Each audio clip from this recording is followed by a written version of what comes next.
So Boys by Girls have asked me to invite some of my friends to talk about mental health in aid of Mental Health Awareness Week. And I've got Will and I've got Kel here, and we're going to have a really important conversation. So thanks for joining us. No, thanks for having us. So both actors. And is this the first time you've met? Yeah, Yeah. it is, yeah. Even though you've both been involved with the charity for a while, but I suppose you came to Blackpool and Spelling Week, and Kel came to London this year. So Okay, so we missed each other. Yeah, I think we've been like passing ships. Yes, yeah. Basically. Trains in the night. Yeah. Great. Well, I'm sure we're going to get to know each other. But first of all, can you both tell us where are you from? Can I start with you? Sorry, so I'm from Manchester. Yep. And then I kind of spend a little bit of time in London as well for work, but home is very much Manchester. Okay. I'm from London and born west, and now I live east. Did you have an understanding of your mental health at school, or what made you happy, or what didn't make you so happy, or was it a difficult thing to comprehend, partly because of the shift in sort of the understanding of mental health to what it is now? Yeah, definitely not to the extent of which it's understood now. I think it was probably, for me personally, a bit more black and white. I just knew things that would make me happy and things that made me sad. Like I was homesick for the good first year of boarding school. And that probably now, if I was to look back on it, probably had all sorts of implications in other parts of my life. But at the time, did not have that understanding, so to speak. So not to the depth in which we do now anyway. And I think definitely wasn't aware of my mental health or would be thinking about my mental health at all during school. I just knew when I was angry or knew when I was a little bit upset. That was kind of just how I saw it, or when I'd be happy. That was kind of it, I guess. Yeah, I think altogether there was just less conversation about it, and I think what is now, identified or discussed as being kind of toxically masculine or toxic masculinity, or things within the male community, for example, that are destructive to the female experience or young men, back then was just like, boys don't cry, or you just didn't have lads talking about their feelings or their emotions. And certainly at school I didn't feel like there were conversations being had about mental health, and what's nice is to see that those conversations are also kind of permeating the sort of the educational experience and what kids are learning at school. I'd be a huge advocate of kids learning about their mental health in the same way that we have physical education. I think that schools need to or rather the powers that be need to make kind of mental health education sort of available to young people while they're at school, and so that you're learning it from an early age and getting ahead of it. I think a lot of people feel alone, and that's one of the great things about Anti-Bullying Pro offers, is they offer a set of ears and then also kind of an educated voice when people are. The biggest challenge that I faced was that I left home basically at 11. I'd still go back at weekends, but was very much kind of down here on my own, and then we lived with host families basically. So that was probably the biggest challenge, and kind of getting used to that, and it kind of made me grow up.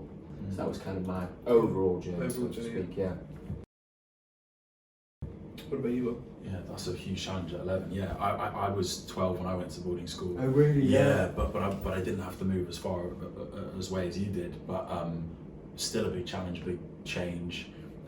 Really lucky, very close to my parents, and really kind of valued home life. And I think I went in the hope that it would kind of be just like a new and exciting challenge, because I wasn't really particularly happy at the school that I was at. And that's no fault of the schools. I just wasn't very happy myself. And so I started working when I was 13, and I think balancing that and school was tough, and coming in and out kind of gave rise to some difficult challenges, but very grateful that one, the school I think allowed me to do that, two, that my family kind of supported that endeavour, and three, that just I found a passion and interest that was that I was allowed to engage in, because I was kind of looking at the sort of four walls of the school thinking there's nothing here for me. I'm pretty much off social media for the most part. I try and use it for kind of work and just for sort of particular things I feel passionate about, but I don't sort of use it socially, if that makes any kind of real sense. And I think that just came from kind of analysing, you know, screen time, how much I was interacting with my phone, what it was sort of pulling me away from, or how it was potentially kind of using up my time.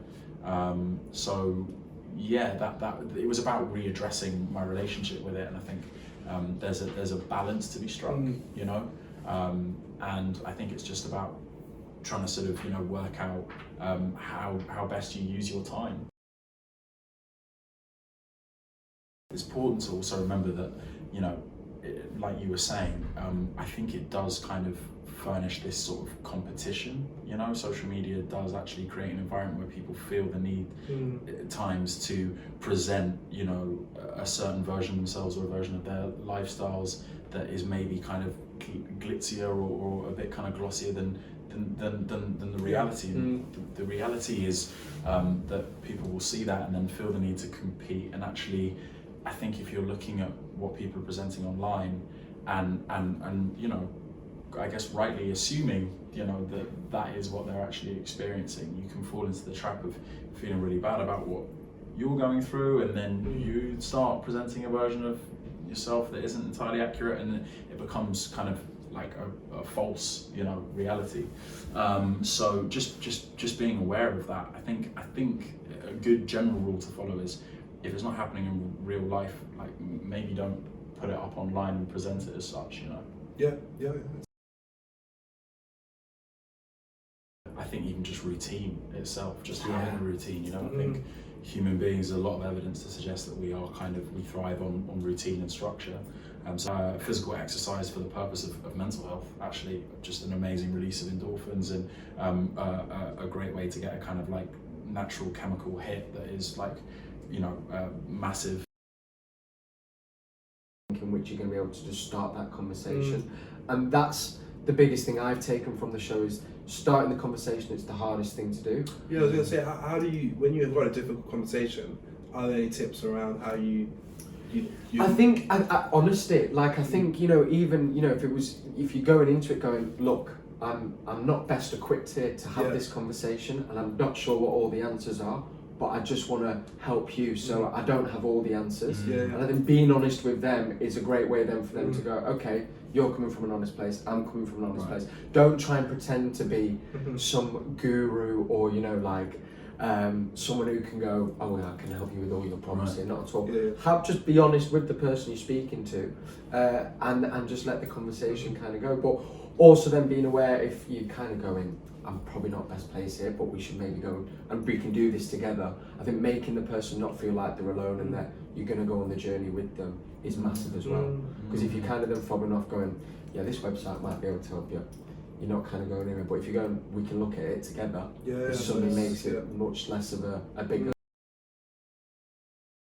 Fully, I feel like honesty is the best foundation for any conversation, you know, and being honest about, you know, when you're not best placed to talk about something is just as important as when you do have that knowledge, and you know, being honest when you share it, and checking in with your mates. That's when it becomes preventative, you know, as opposed to a treatment. So it's like, you know, sending that text to someone and just saying, how are you, checking in, you don't know that even just having someone ask that question could be the difference between that person, you know, getting out of a really, really dark place, or staying in it and sort of falling deeper into a state of depression. So checking in on people and asking how they are is a huge thing. And you know, I think also being mindful of the fact, again, particularly in a world where social media presents one thing and reality might be another, you know, check on those people that also seem fine to you.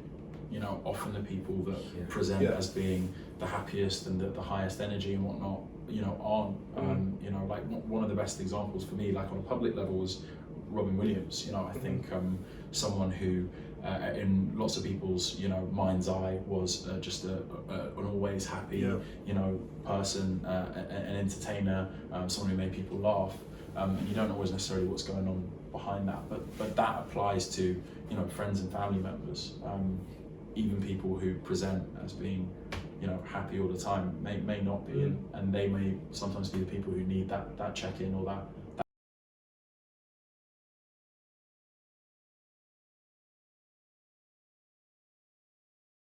I've got one funny answer to Okay. it, which is wear your retainer, Cal.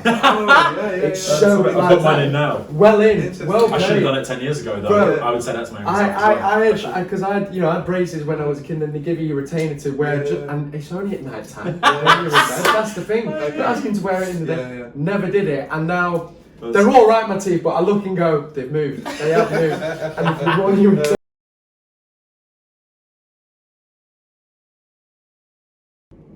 I think I wish I'd talked more.